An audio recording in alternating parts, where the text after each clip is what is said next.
spit it out. Special delivery. I want that. Special delivery. I need that. Special delivery. Can I have that? Special delivery. Special delivery. I want that. Special delivery. I need that. Special delivery. Can I have that? Special delivery. Post a warning to Facebook surrounding her stance on rights. Good afternoon, good evening. Welcome to the Special Delivery. I'm your host, Will Hanna. We are going to have a very exciting show today. We'll be joined today by Senator Jill Carter of the 41st District. And we're going to talk about the legislative session, and then we're also going to talk about what happened in Annapolis, and we're going to talk about what's going on in Park Heights. There's a big piece of legislation that came out with about Pimlico, and we're going to talk about that a little bit. So we're going to spend about 20 minutes with the senator, and then we'll be joined by Deputy Mayor Lisa Lucas-Burke from Portsmouth, Virginia, who's running for mayor. She's a deputy mayor in Portsmouth, Virginia, and she's running for mayor. And we want to kind of draw a parallel to, or parable to, how politics are there and as they relate to what's actually going on here and what the strong mayor system and all those things. So we'll get into those conversations about what's actually happening. So a lot happened over the past few days, and regretfully, here in Baltimore, we had a shooting of a 7-year-old at Mondawmin Mall, and I know there's there's been some address to that.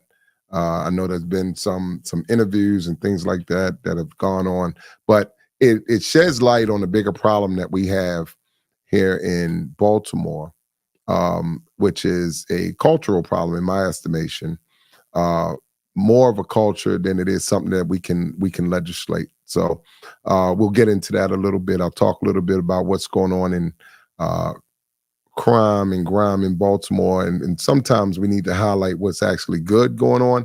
So we'll talk about some of those things, not only this week, but also in the coming weeks, highlighting some of the positive things that are going on in Baltimore, some of the organizations that are doing great work around this city. So once we get to that, and once we're going to have Senator Carter come in, and I know a lot of people want to hear from the senator. So it'll be a great opportunity for the senator to kind of address some things and talk about what's going on in the 41st District. For those that don't understand or know where the 41st District in Baltimore is, comprised mostly of Northwest Baltimore. But we'll talk with the senator and kind of get her on, and we'll go from there. So is the senator ready? There she is. I'm here, but I don't see myself. Well, we see you. Well, we can't see you, but we can hear you. I can't see me. What's going on with the cam? I got the cam on. Is it? Well, I don't know. This isn't good. That's okay. We'll go through. Let's go through and see if we can fix it along the way. Okay, really quickly. Sorry to say this, but did I need to download the app? Because I didn't. But it said I could sign on, so I didn't think I had to. You should go right to the link, and I think it asks you if you want the camera on when you log in. Okay. Well, we'll go. Click on the settings and choose camera. It should come right up.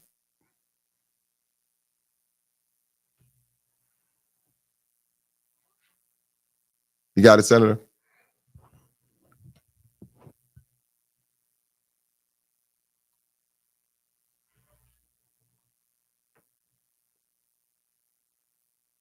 Let me make sure she's still with me. Senator Carter, you still there?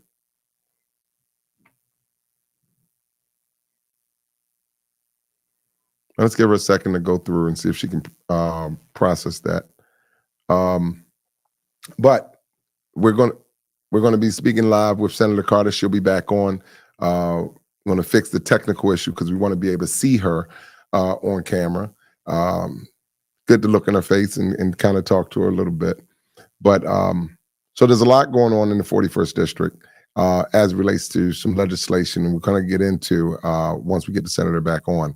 But one of the things we really want to talk about with the senator is about Pimlico. And I know a lot of people have seen the legislation that came out about Pimlico. They may not understand it, may not understand what all the provisions are of the legislation, what it is. It's about $400 million of improvements to the Pimlico racetrack, but that comes with some stuff. So that's kind of what we want to look into, kind of dive into it a little bit, what that means and what does that mean for the community? You know, what does that actually mean for community? Okay. If not, we can get the senator to come back on and just if we can't get her visual, then we'll actually just So, Will, I'm here. Can there you you go. hear me? We Can you can hear hear me? you. Yes, we can hear you. I don't know. I have the camera turned on. I don't know why it's not showing my photo. That's okay. Is there a way we can put the senator's picture up while we interview her? If we can do that. But Senator, while we have you, and I want to be respectful of your time because I know we don't have you long. So I just want to, if you don't mind, if we could just get into kind of talking about some of the issues because I know our listeners can actually hear you. So it's better to hear you than to not hear you, and it's good. And we're just glad to have you as part of the show. I So apologize. I'll have to come back another time, but I'll do this. But I did want to be on camera with you. I did. yes, absolutely, absolutely. So Senator, while we're one of the things that we talk about, I'm very biased and partial to Park Heights, as I've been for the last 40 years. But I'm very biased and partial to Park Heights. And so there was some great legislation that came out regarding the Pimlico racetrack.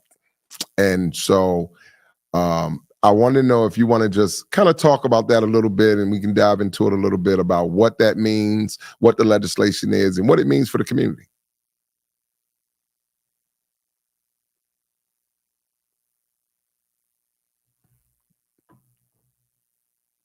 Okay, did we lose her again?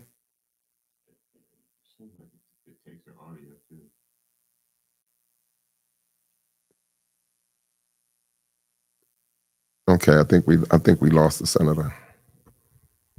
I think we just lost the senator. Well, hopefully we'll get her back on.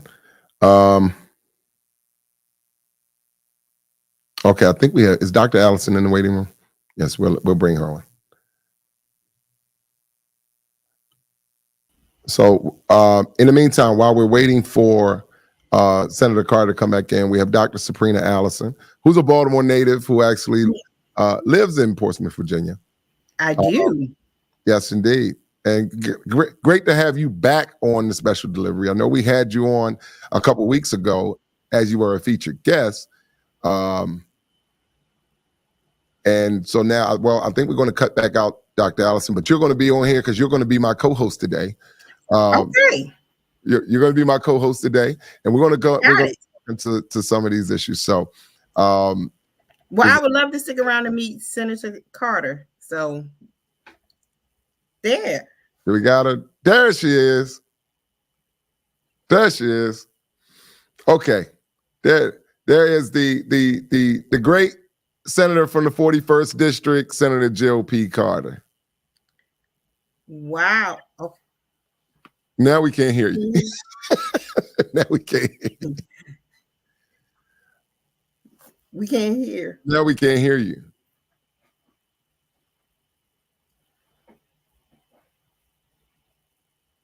Well, Will, tell Desmond, maybe it's me. It's too many of us up at one time. No. Okay. No, it's not that. That's okay. We can't hear you, Senator, but we can hear Dr. Allison, but we can't hear you. Is she on mute? Yeah, it looks like she's on mute. Senator, you may have to press your unmute button. Or it's press speaker.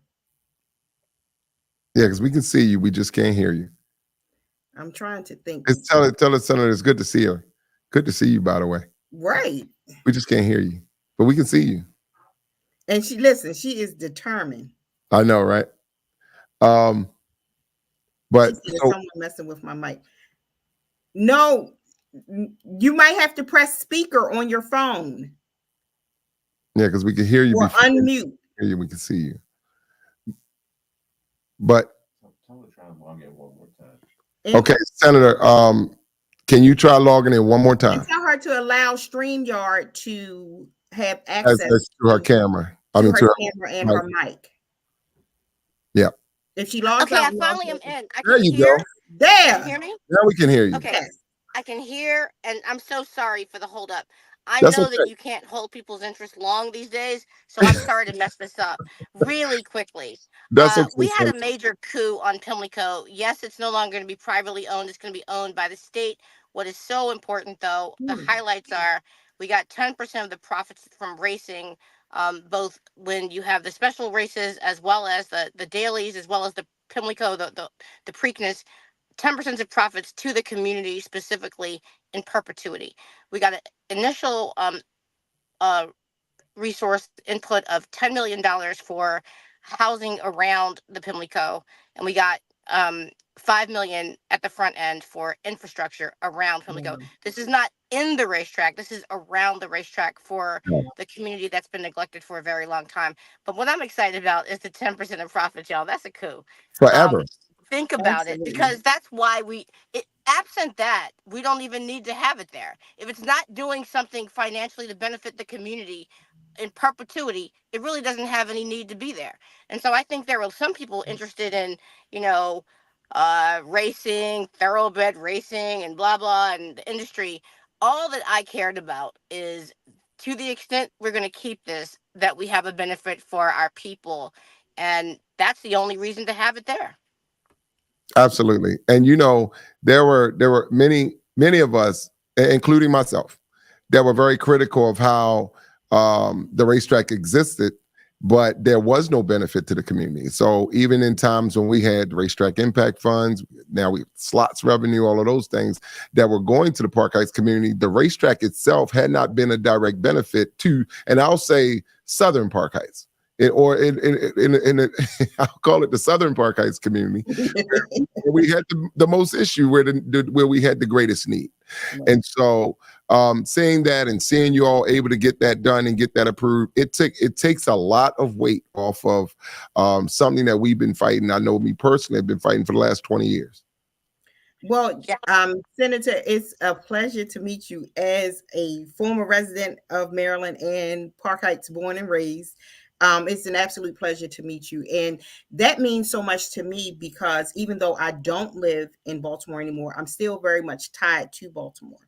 And a lot of family is still there. So when I come home, I like to go to the area where I'm from, and I would like for it to feel like home again. I would like for it may not look like the old Park Heights, but I would like for it to represent the community that is in that area and those that live in that area and the homeowners, and for it to be beautified as it once was, because there are some great things and some great people that live in that area.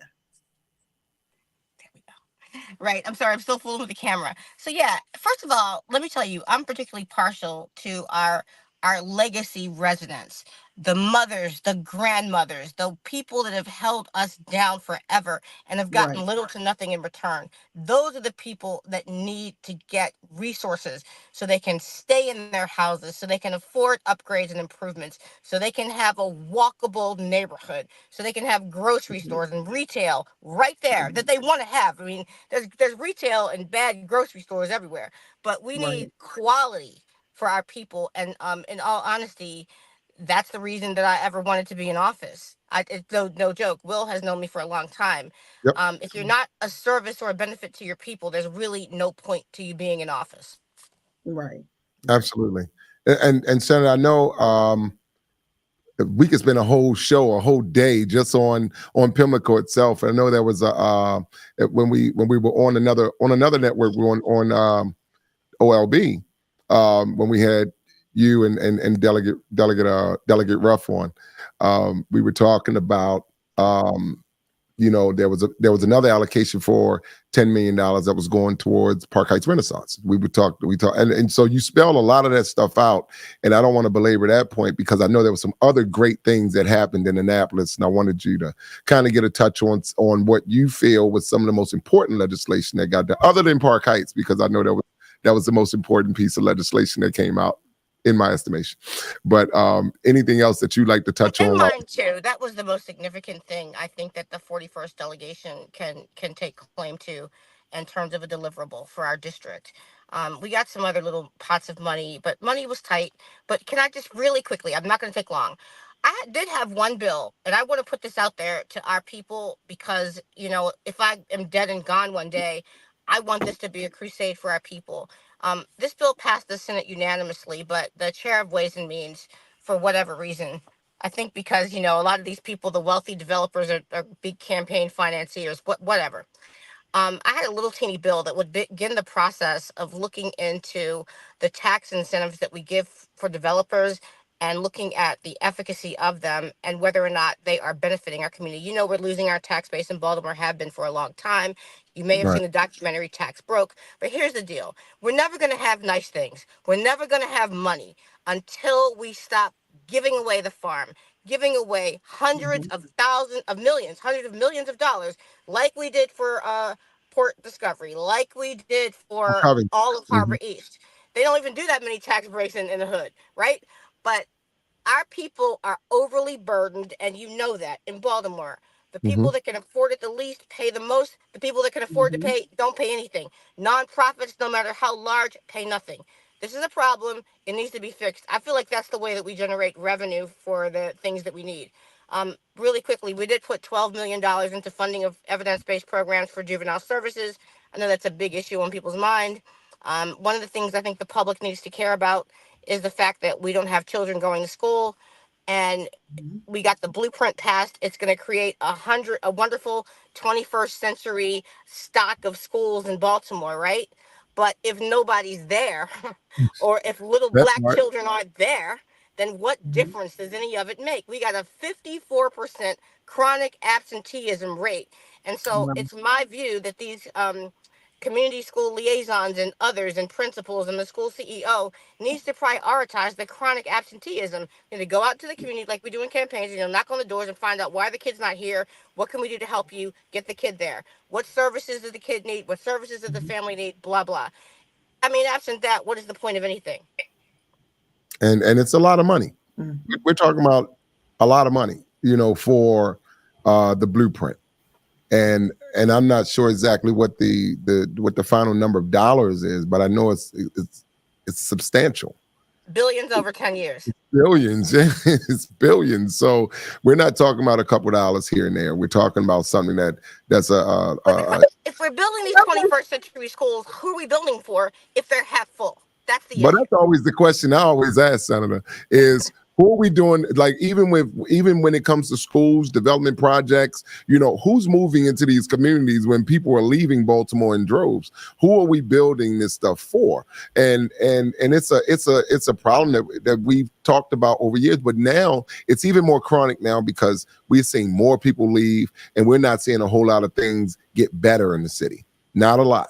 Well, the one thing that I think that we consistently forget about when we talk about chronic absenteeism rate, the one system that we never tie into anything until the last minute, I feel, is our medical system.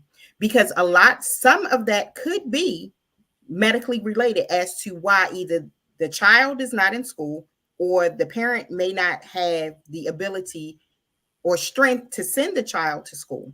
So the one thing I can say about Park Heights, I know that they have some medical facilities in that area, but I would like to see more services come back in the way of patient and family teaching to teach how to deal with chronic illnesses so that, and they know where the resources are and what's available so that they will know how to deal with some of these things. And especially if the student is chronically ill, they're going to be chronically absent, but we can bridge that gap.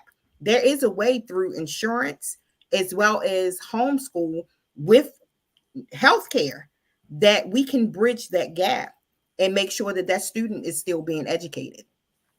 And I think that the chronic absenteeism it's always been a problem. It's been a problem. I would probably say it's been more in the last 10, 15 years that we've been dealing with. So, Senator, what are the things that, I mean, you brought to light about the chronic absenteeism and the money we're spending and tying that directly to the blueprint and its focus and what it should be. But if we're not focusing, and to your point and to Dr. Allison's point, if we're focusing, if this is supposed to focus on children and the children aren't in school, shouldn't we fix that problem first before we put a whole bunch of money behind something that may or Use may the not money to work? fix the problem. Use the money to better resource these liaisons and hold them accountable for the work that they do. Well, surely, if we're spending billions of dollars, couldn't we spend at least 1 million to say, how about we get these kids back in school first? How about we make sure that the You resources got are to there? get them in school, but you got to teach them something when they're in there. Like, you've got to engage them. That's the other And they have so much trauma, so much other stuff going on, illness, mental illness, drug addiction, dysfunctional families. lead You've poisoning. got to be able to meet them where they are and address their needs. And I think that's something that is not happening.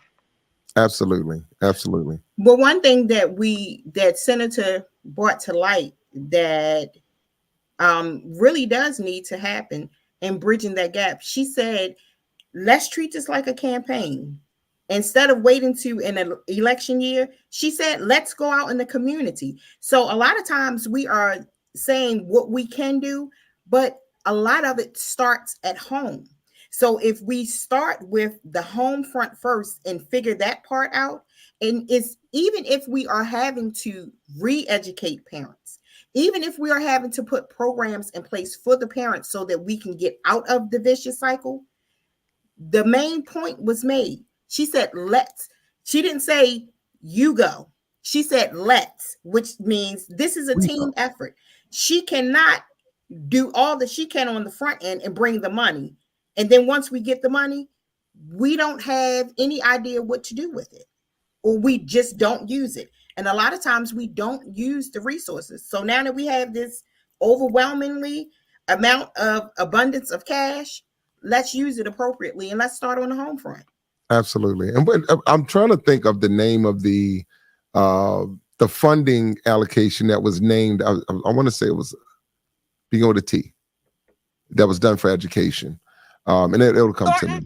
Thornton. So that was like a long time ago. Now it we was got the a long blueprint. time ago. Right now we have the blueprint. But did we ever get any results or anything as like what was the outcomes with Thornton? Like, so before we go into something new, can we find out what we had already done to see if that worked? Because who knows how many millions and billions of dollars we put into Thornton, right? So did it work? Look, we could go on forever and we can't. But you know that Thornton was Baltimore City suing for unconstitutional underfunding, and then our then elected officials decided to allow the entire state to jump in on the funding formula issue, and it never resulted in Baltimore City getting its just due, in my opinion.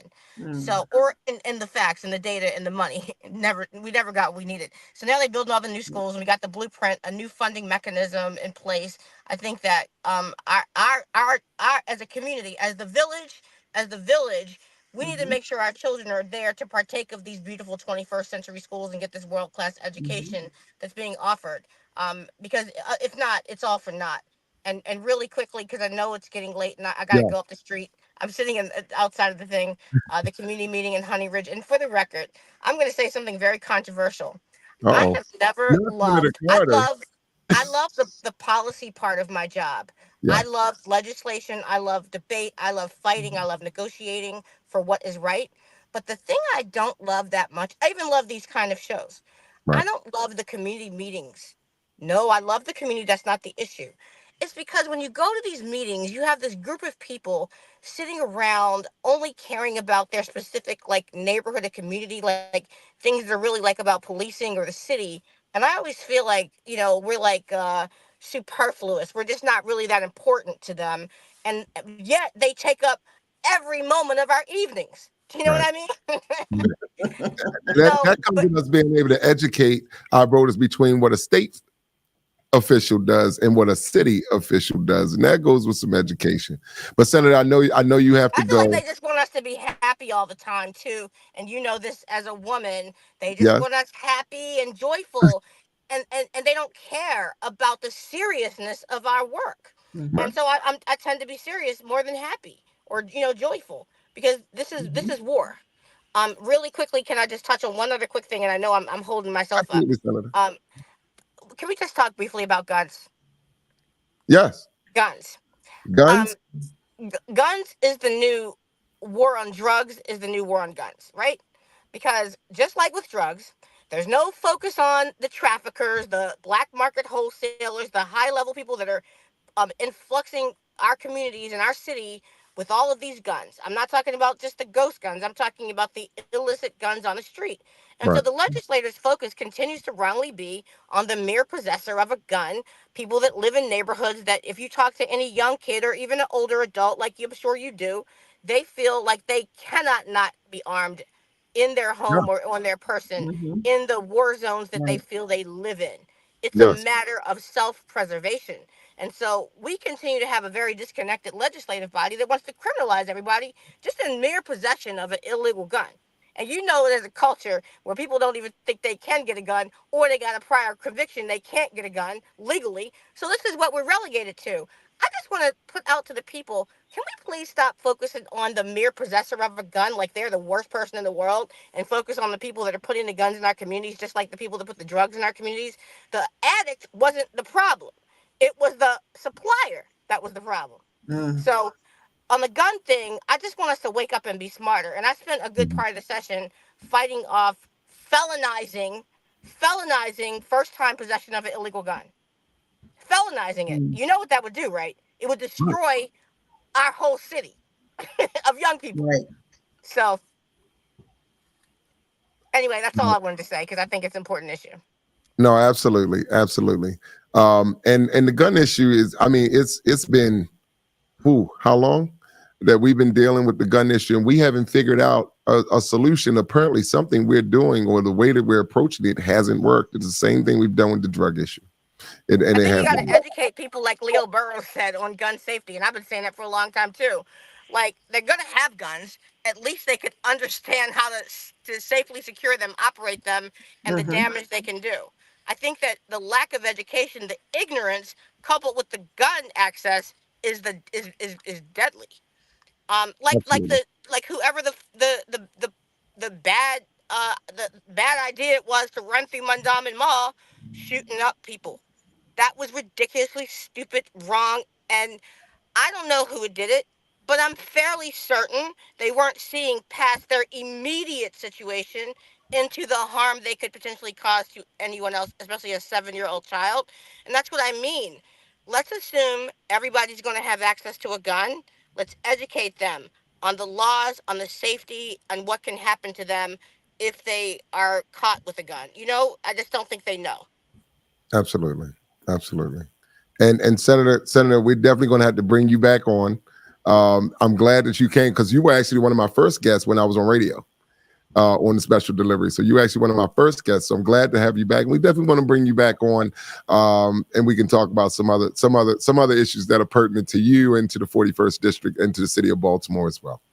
So thank you, Senator Carter. We Thank you. appreciate All I'll you. also say is that any kid over 10 can be arrested, charged, and convicted. Okay. Yes, that was our piece. So we got to bring you back on for that part. Nice meeting you, Senator. My pleasure. Thank you. Bye bye. Yes, indeed. Well. That was eye-opening. A 10-year-old? Well, so part of the legislation that was passed was so a few years ago, and Senator Carter was the sponsor of legislation that said anybody under 13 they couldn't be prosecuted, or I'm paraphrasing, they couldn't be prosecuted for certain crimes. So now that piece of legislation kind of has been revamped. And now someone 10, 11, 12 can be prosecuted for certain crimes. Before it was just, you did the crime, you were 10 years old and you just got sent back to your parent. And so I think there's some changes. So we'll definitely bring the senator back on to have that conversation. So Okay. and so now, as we go to the next segment of the show, Dr. Allison, would you like to introduce our next guest? Okay. Is she ready? Okay, so of course, just like you mentioned, I am no longer living at home. I now live in Virginia right now. I actually live in an area called Portsmouth, Virginia. Very small community.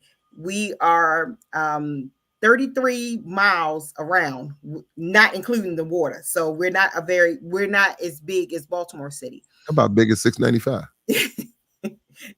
Don't talk about my city. Don't talk about my city. But of course, it's election season everywhere. And the one thing that I can say is I made myself invisible on purpose when I moved here, kind of, sort of, and tried very hard not to get involved with too much politics because, of course, for years, several family members, i.e., yourself, have been in politics. That just wasn't my thing. Medicine has always been my thing. But growing older, learning more, and making sure that my patients had what they needed, it always started at the city level, at the administration level. So fast forward, the vice mayor of Portsmouth, who is running for mayor now, the one thing that I can say about her is everybody is somebody to her. No matter where you come from, who you are, what you do, everybody is somebody. And I always say I don't belong to any clubs. I belong to me. I don't go this place. I'm not connected to anyone here as far as organizations are concerned or anything like that. But everybody is somebody to her. And no matter where I would see her, she would always speak and say, "Hey, how you doing? Do you need anything?" And the one thing that I love the most is I actually had to call her one day and tell her about something that was going on in a community at our Rite Aid because their phones were broken. And her response was, "Well, you know what? Let me figure out how to." She said, "I've never had this happen before." She said, "But if what you're telling me is that pharmacy's phones are broken, it's a holiday weekend, and my people cannot get service." She said, "I don't know how I would help, but I'm a find out. I'm gonna figure it out. If you whatever you need me to do, you let me know." That meant a whole lot to me. Absolutely. Right? And we are now joined by I don't want to mess your title. It was Deputy Mayor or Vice Mayor, Vice Mayor Lisa Lucas-Burke from Right. Portsmouth, Virginia. Thank you all for having me. I was listening in on the last session, and it was definitely all of the interesting topics that hit my heart. The guns and the funding for the educational programs, the truancy that we have with students not being in school, and the city council still having to fund the school system because that's what our students need in order to continue to thrive in our communities. And so interesting topic, and I'm glad to be able to join you on this part of the segment. So want to first offer my condolences and my sympathies to the citizens of Baltimore and the recent bridge incident. We're helping here in our home city, Portsmouth.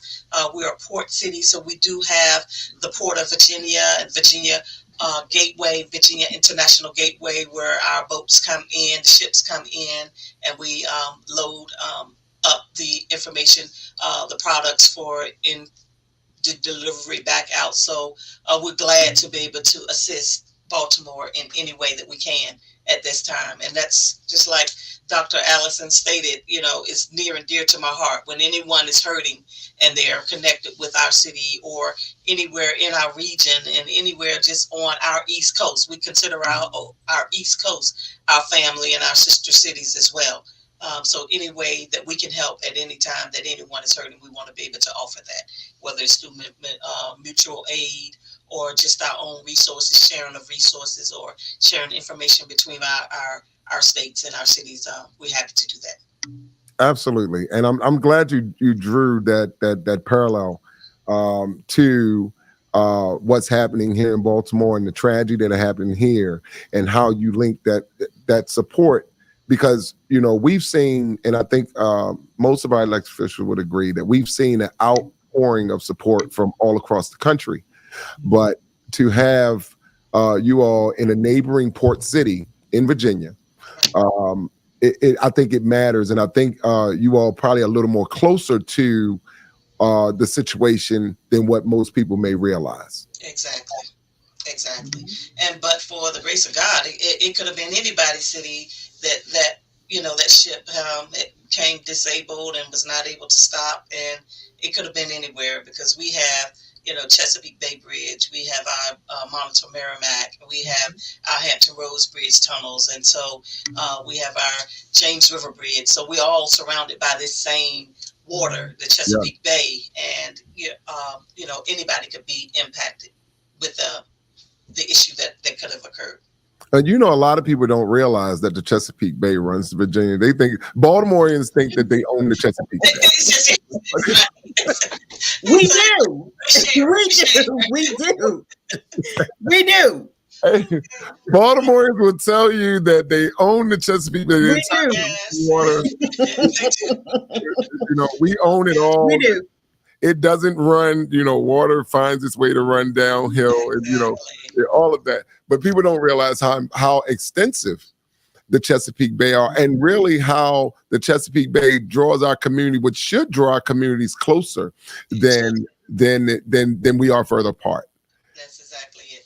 And we have specific legislation in our planning departments that preserve the Chesapeake Bay, so people can't go in and do what they want with their yards and trees and going too far into the bay without, getting some approval from our planning district. So, that's something that we should all treasure, that we do share on the East Coast. So make sure that we get it right whenever we're talking about that. So absolutely. Now, Vice Mayor, when I announced that you were going to be on the show, and when we did the promotion and put out that you were going to be on the show, I had a few listeners that said, "Hey, she's from my hometown," or "I grew up down in Newport News," or "I was down at the naval station down there. I was in the Navy. I was stationed down there." So our listeners, we do have listeners that are from the area or that have an affinity for the Portsmouth area.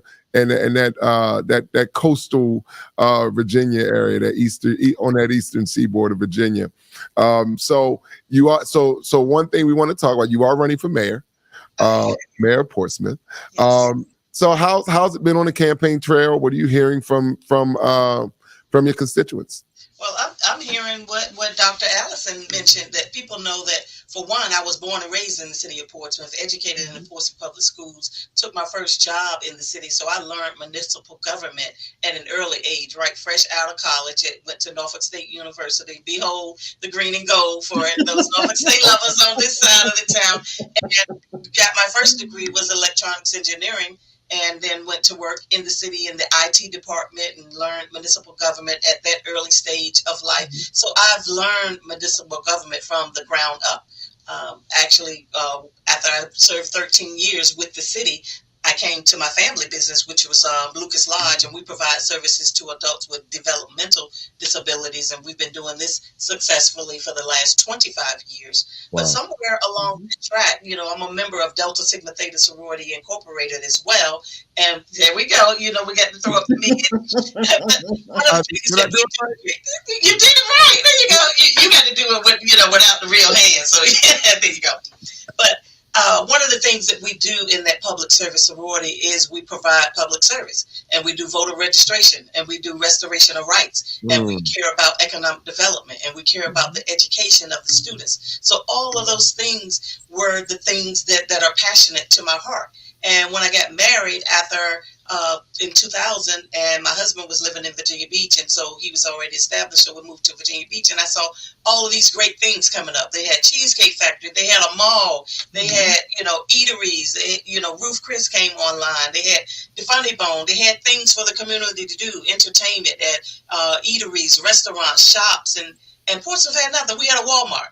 And I said, wait a minute, what's going on with this picture? We're not developing our city. And if you saw the recent news article that came out that showed the most dangerous cities to live in Virginia, Portsmouth and Norfolk were at the top of those lists. And that hurt my heart, but for fast forward or rewind back to why I got to run for city council, because I saw so many things happening in neighboring cities and nothing was happening in my city. So I said, y'all, do you care? Do you give a 2 cent? So I first thought that it would be a fix-all by joining a board and commission. So I applied for boards and commissions and got interviewed by the city council. And my passion was so strong, and I wanted this and I wanted that, and I want new housing, and I want better opportunities for our police, and I wanted so much. And so they put me on Economic Development Authority, where I served for 6 years as a member, and then vice chair, and then chair. And then we started to see things. We saw a brand new luxury apartment to come up right across from City Hall, and then we had a Kroger marketplace, and then we started to get some things, and I was like, okay, but it's still not enough. So I went with my mother, and everybody knows my mother. My mother is L. Louise Lucas. She's the president pro tempore of the Virginia Senate. She's the one that's been having these debates with the Virginia governor about our tunnel tolls and about the arena and all of this stuff. So I went with her to a conference, and it was in Seattle, Washington.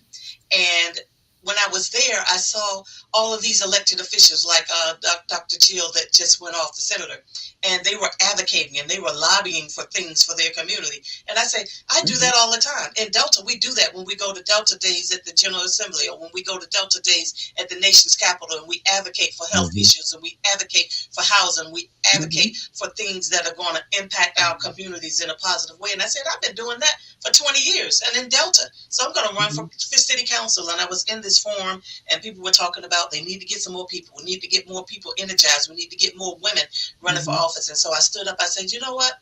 It was 2015. I said, I'm going to run for office. And the room exploded. I didn't know I was going to get that kind of response. And so in 2016, I ran for office. There was 10 people in the race, and including one incumbent, female. And I beat everybody in the race. I was the top vote getter out of everybody in the race. I got 21,375 votes or something like that. And it was exciting. So I went on to council, learned a little bit my first term. And then we had some issues. We had the monument issues, and everybody was debating about the monument. And we in Portsmouth had some group to come down, Black Lives Matter, and they cut the heads off all of the monuments. And I say, see, I told you should have wrapped it with a torch. All they wanted to see was it covered until we decided what we were going to do with it. But anyway, that was a big controversial issue. But in 2020, I was reelected to the city council, and then we got a group on some new people who had some new ideas on how they want to handle business in the city, and some of those ideas were not all the way on the up and up. And so I went viral in 2022. In May 24th, 2022, if you look up Lisa Lucas-Burke, you'll see how I went viral because they fired our city manager. And it was for what I believe to be non-cause. And it just caused an uproar. So I became passionate in, how you treat my city. And my city is like my family. So one thing people know, you don't mess with my people, you don't mess with my family, and you don't mess with my city. So they know now. And so I thought that for my third term, that I would be running for city council again. And the community said, not so. And I said, well, what do you mean? They said, well, no, let me back up. They said they will support me if I run for city council, but they cannot support the current person who is the mayor, and he's running for re-election. They said, so we believe you are our mayor already, and we want you to run for the position and obtain the title. And I had to think about it. I was like, I didn't want to think about it. I didn't want to think about it because I wanted to run for city council because that was my comfort zone. I was comfortable in that role, helping people. You're doing what I do. And they said that you're doing a lot of things that the mayor does already. And we want to see you serve because you were born and raised here. You were educated in the Portsmouth Public Schools. You worked in the city. You learned municipal government at an early age. You have been on the council for 8 years. You are the longest tenured member on the Portsmouth City Council other than one other person, and he's been there 20 years, and so he's about aging out of the position in another couple of years. So they said that you are who we want for mayor, and I was hearing it over and over and over and again. And over the holidays, over the Thanksgiving holiday and over the Christmas holiday, I had to get settled in my spirit that this is what I want to do, because it's what you want, but is it what I want to do? You know, and is it where you've been led? It's where I've been led. And so I meditated on it. I thought about it, and then a calm came over me. And I was like, oh, I'm ready. I'm ready. Because I guess my fear was, if I don't win, I go home, because my seat is up this year. And so I would have to be running for city council, or I would have to be running for mayor. And then I decided, hey, I'm going to win. So why not run?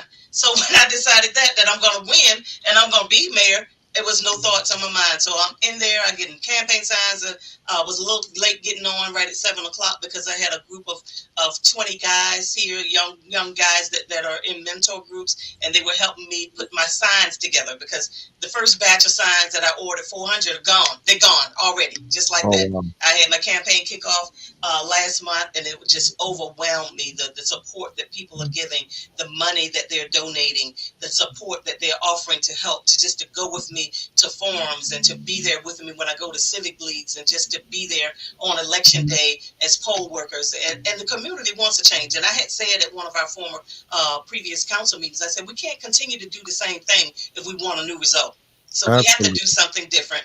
And I think that I'm going to be that something different, because I'm going to bring my passion and bring the love for my city, and I'm going to turn us around. We have a new city manager who will be starting on Monday. He actually takes his oath of office on Friday. So we're excited to usher in a new city manager. And I think a combination of the new city manager, a new mayor, a new council is what we're going to need to turn our city around, because we have so much untapped potential that we can handle, and that we need to take care of. We have a jail on prime waterfront property that needs to come off. We need to make that our inner harbor. Portsmouth can have a little inner harbor as well, because, that's where people could come and eat and have nice seafood dinner, or to have some shops and have some place to shop, or have some place to have time, entertainment. And that's what I thrive for. That's what I strive for. Well, I'll just call you Madam Mayor. So I'll just, if I make it easier. You are not the only one. Everyone has already been calling me Madam Mayor, and that's not just in Portsmouth.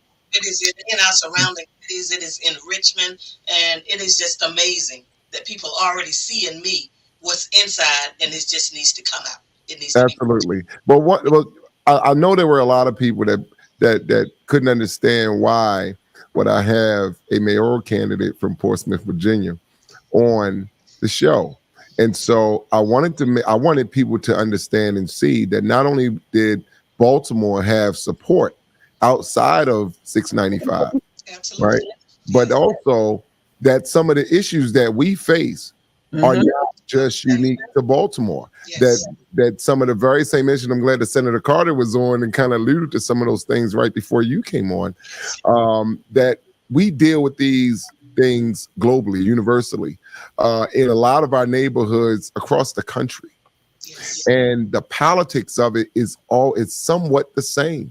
And it's just like you said, Madam Mayor, is do people really care? Who cares? Who are the people that care? And really, that's really what, in my estimation, what legislation is about. What you legislate shows what you care about. It sure does. It does. And the people can point that out quicker than you can, because they say, we want somebody who care, and you the one we want. And I was like, oh my goodness, well, I'm ready. If you're ready, I'm ready, and here we go. And I gotta say this because I know she's watching the show. There's a one of our great Baltimoreans, Miss Linda Batts. She's one of our great Baltimoreans. She's also part of our team, and you all remind me so much of each other.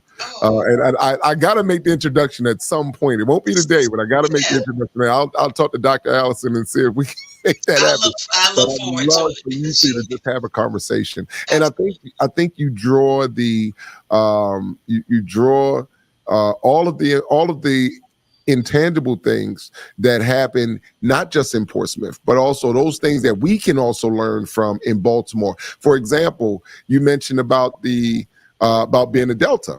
Right. So, we have in Park Heights, which is in me and Dr. Allison's home neighborhood, where the Delta Center has been built. So we have center in Baltimore. There's the Baltimore Alumni Chapter in Baltimore. The Baltimore Alumni Chapter. Shout out to our Deltas here in Park Heights. But I would love to link you all together for the resources that you have down there as well, that the people in Baltimore could so desperately use. So I think that those things are very important. And so that became the why, is understanding who you are, but understanding the why and why you're important to us here in Baltimore. Because when you become mayor, as I say, when you become mayor, I would love to. We would love to be able to say that we got a friend in Portsmouth that may have some resources. Another port city, do some things together, and I think it'll be a great. And I wish our elected officials did this more. Yes, exactly. It needs to happen. I'm almost certain that. Well, I do know one of our elected officials that does know you, Felicia Porter. Mm-hmm. Yes. Felicia Porter. So she does, and Felicia Porter, we had her on this show but she was on our first show. She was on our first show, and very, very eloquent. One of our up and coming great city leaders in Felicia Porter. So I would love to see that connection. Love to see how we can come to Portsmouth, how Portsmouth can come to Baltimore, and maybe we create a sister city program or something like that with the between the deltas. We call it a sister city program. Absolutely, that would be amazing. One of the things that I think that has been parallel with both cities that I have heard, both Senator Carter as well as Madam Mayor, the parallel is newness, right? Yes. And that's the word that I keep hearing. Newness. We need something new. We cannot keep doing the same thing over and over again. And like I said, although I know I live here, my heart is tied to home. So all of the things that I do, all of the volunteer work, anything that I can be involved in, my heart is always tied to home. So most of the time when people see me do things, they're like, I didn't know that you did that. Yeah. But that is the new thing, the newness. And Madam Mayor, he's not going to toot his own horn, but Will is the campaign manager for the Tory Rose, running for councilwoman of the 7th district in Baltimore City. So I'm kind of sort of telling on myself because I work kind of on the back end with him. Awesome. And that's a tough job to be someone's campaign manager, because I have a campaign manager who has been with me since 2016. And, I say, hey, if it's not broken, let's not try to fix it. Let's just keep it going in this new way. And I know that people want to know, what are you going to do different than the current mayor? We kind of like the things that he's doing. But make it make sense. You're going to make it make sense. Exactly. Because right now it's just wild and crazy. So we need to get some order back into the city, and we need to restore hope back to our communities that things are going to get better with the violence and with the educational opportunities and with the housing situation and with being able to support our public safety officers through our getting more officers on the street, and even with us with collective bargaining. That's something new that we're going into this year with our unionized public safety officers, and so we're looking forward to being able to show them that we care. Absolutely. And so I'll Madam Mayor, I will give you a couple minutes to kind of close us out, and with any final words you have for the people of Baltimore. Well, for the people of Baltimore, I just say that keep the hope that you have, because everyone, the nation, was looking to you with open arms, and you're not alone in this. And I saw that some comments that the mayor of the Baltimore City was handling, and even your governor. Use all of the resources that you have around you, and if there are any sister cities out there like Portsmouth who have similar port cities and port towns, and just our ports with our ships, is anything that we can do to make life for you better. We are here. Reach out to us, and I let it begin with me, and that hope that it will be a magnet and catch on to everyone along the East Coast, because if one of us fail, then all of us begin to fail, because we are connected, if not by our own cities, but by the waterways that connect us through the Chesapeake Bay. And I thank you for this opportunity. And I look forward to meeting the persons that you mentioned, even if it's connecting with my Delta sisters in Baltimore. Let's make it happen. And Absolutely. I think that we just need to do things in a different way. We're all connected one way or another. We just have a different name before our city that makes us different. Yes, ma'am. Now, how can people get in touch with your campaign? They can look for me on Lucas-Burke.com. No spaces, no dashes. Lucas-Burke.com, and it will tell you all about my background, my history, my platform, and even if you want to send some funds to help with some of these campaign signs. Hey, they say politicians are not shy about asking for money, so here we go. Yeah, because we want to win. On November 5th, I will be the first African-American woman to serve as mayor in the city of Portsmouth, and that's been 450 years. So it's time for a Black woman to serve the city that she was raised and born in, loved passionately to the end. So it's my time to do this, but not just my time because I'm a Black woman, because I have the experience and the expertise and the qualifications to do it. So all of those stars kind of align at this time, and that only helps that my mother is the president pro tempore of the Virginia Senate, and so we're able to work city to city at a local level and state to state at the state level. And then I even have good friends at the federal level with our Congressman Bobby Scott and our state senators Tim Kaine and Mark Warner. We just went there for National League of Cities, and we were able to lobby with them for some of the things. So it helps to have people that you're easy and that you can connect with. And so making these connections, like even in your cities, we never know when you might need me or I might need you. So, those resources are important, and I definitely know how to make those connections to make our city stronger than we have been in the past. Yes, ma'am. Now, before you go, we did just get a question for you. Okay. Are there limits to donating? No limits to donating. We're wide open. We just have to report it on our State Board of Elections report. So there will be, like, I think it's like maybe 3 weeks into the election season that you have to report large donors. And so, other than that, hey, it's game on. We want to win. I think you're making some politicians in Maryland jealous. Oh my goodness. So Will, did you hear the Black history? Did you hear the Black history? She'll be the first African-American female mayor in Portsmouth, and her mother will be the pro temp of the state. Yes. Can you get excited? Can we get excited? And they see fathers and sons legacies in politics all the time, but they don't get to see that mother and daughter legacy being carried on. And I've learned it from day one, because actually I was born on the day of the Washington March, August 27, 1963. My mom was trying to get to the March on Washington, and voila, I was born, and so she didn't get there. So I'm her civil rights baby. So I think it was just injected in my blood through hers, and so whatever she has in her is running strong through me. Absolutely. Well, Madam Mayor, we definitely would love to have you back on either before or after the election. I would love to get an exclusive on election day, if you don't mind. Absolutely, I promise. Oh, someone just Allison will hook us up. Her mother's name is Senator Louise L. Lucas. Yes, Senator L. Louise Lucas. I'm sorry. L. Louise Lucas and Lisa Louise Lucas-Burke. Yeah, so we all those L's. And then I added in a Burke when I got married. So yes, ma'am. Yes, ma'am. Yeah. Well, it's been a pleasure having you. We definitely would love. I love your spirit, and so sometimes you can tell people that are led by a particular spirit, and so we're glad to have you on board, and wish you nothing but the best down in Portsmouth, and look forward to having you back.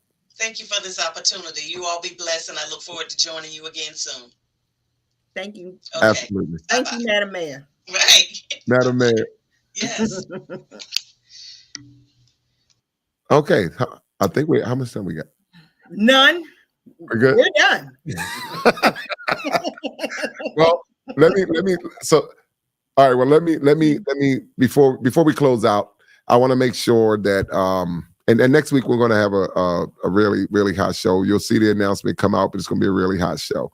Got a couple more elected officials that'll be coming on, and And we got some community people that are going to be coming on because we want to talk about what the impact of the election is on the average voter. So we're going to have some average voters that we're going to talk to. So before we go, do you have anything going on this week, Will? I have a lot going on this week. I will be out with Miss Tori Rose all week as we're making events and all that since you dropped the dime on me. But yeah, so there's a lot of events going on, a lot of stuff going on throughout West Baltimore. And then, shout out to my guys with the Baltimore Lightning. We have our one of our first home games this week. We play a team from DC, the DMV Strong. So those are all the things that we have going on this week, and just a lot, So I enjoy it. Shout out to my beloved Park Heights and all of our community partners, and to all those that are doing great work all over Baltimore. I know we hear a lot of the negative, but there's a lot of positive things going on in Baltimore. And one thing I will say before we close is that if you go anywhere in Baltimore on a Saturday morning from 10 to probably about 2 o'clock, I'd say 9 to about 2 o'clock in the afternoon, you will see 6,000 to 8,000 children on football fields and baseball fields and lacrosse fields all over this great city. That and we get so maligned with the negative that I really would encourage people that if you really want to see the best of Baltimore, just go to your local recreation center or go to a football field or go somewhere and see where the kids are and see what they're doing. And we talk about parental engagement and how parents are or not involved. You'll see the parents there. You'll see the parents there. You'll see the children there. You'll see these young men that are coaching these teams that are doing it for the kindness of their heart and for their love of children. They don't get paid to do it, So I think that's something that really gets overshadowed in Baltimore is, what we call the good in the hood, and so I wanted to point that out because I think in the next few weeks, I actually want to bring a few of the coaches on that actually work with these young people. And I know I know we have a politics-based show, but I think that goes to the heart of some of the issues that the politicians speak about, what's happening with young people, juvenile justice, all of those things. But what do we look at from the flip side and what resources are we keeping available for those that are doing the right thing? Absolutely. Don't forget to thank your super producer. I was getting to that. So I want to thank Senator Carter for coming on. I want to thank Vice Mayor Lucas-Burke from Portsmouth, Virginia, and that's Senator Carter from the 41st District in Baltimore. Deputy Mayor or Vice Mayor Lisa Lucas-Burke, who joined us all the way from Portsmouth and sends all of her grace from the state of Virginia to here in Baltimore. I want to thank you, Dr. Sabrina Allison, for joining us and being my great and gracious and lovely co-host, as well as being as a great little cousin. I keep telling you, everybody can't say they have your mother's phone number and mean it. My great little cousin. I'm so proud of you. And my super producer, Desmond Stenney. Without him, none of this is possible. So definitely want to thank him for support and what he does for us on these airways. And to the over 12,000 members of Baltimore City Voters, and the over 20-some thousand people that watch Baltimore City Voters every week. So keep watching us here on Baltimore City Voters Live. And there may be some other opportunities that'll be coming down the pike, and we'll talk about those in the coming weeks. That is going to happen with this show and many others. So this has been the special delivery. I am your host, Will Hanna. Baltimore, have a great week and be safe. Spit it out. Special delivery. I want that. Special delivery. I need that. Special delivery. Can I have that? Special delivery. Special delivery. I want that. Special delivery. I need that. Special delivery. Can I have that? Special delivery.